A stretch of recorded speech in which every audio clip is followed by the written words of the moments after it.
تحفظ ختم نبوت، ناموس رسالت، رد قادیانیت، حالات حاضرہ اور دیگر اہم ملکی و بین الاقوامی موضوعات پر مبنی مستند اور معلوماتی پروگرامز دیکھنے کے لیے KTV آفیشیل کے YouTube چینل کو سبسکرائب کیجیے۔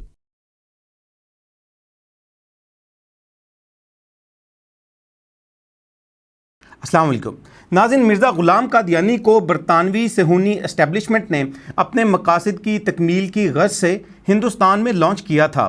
اپنے انہی آقاؤں کو اپنی خدمات دینے اور مزید مالی اور دیگر فوائد کے حصول کی خاطر مرزا غلام قادیانی برطانوی سامراج کو اپنی جماعت کا تعارف کرواتے ہوئے لکھتا ہے، چونکہ میں جس کا نام غلام احمد اور باپ کا نام مرزا غلام مرتضیٰ ہے، قادیان ضلع گرداسپور پنجاب کا رہنے والا ایک مشہور فرقے کا پیشوا ہوں جو پنجاب کے اکثر مقامات میں پایا جاتا ہے اور نیز ہندوستان کے اکثر اضلاع اور حیدرآباد اور بمبئی اور مدراس اور ملک عرب اور شام اور بخارا میں بھی میری جماعت کے لوگ موجود ہیں۔ لہٰذا میں کرین مصلحت سمجھتا ہوں کہ یہ مختصر رسالہ اس غرض سے لکھوں کہ اس محسن گورنمنٹ کے اعلیٰ افسر میرے حالات اور میری جماعت کے خیالات سے واقفیت پیدا کر لیں۔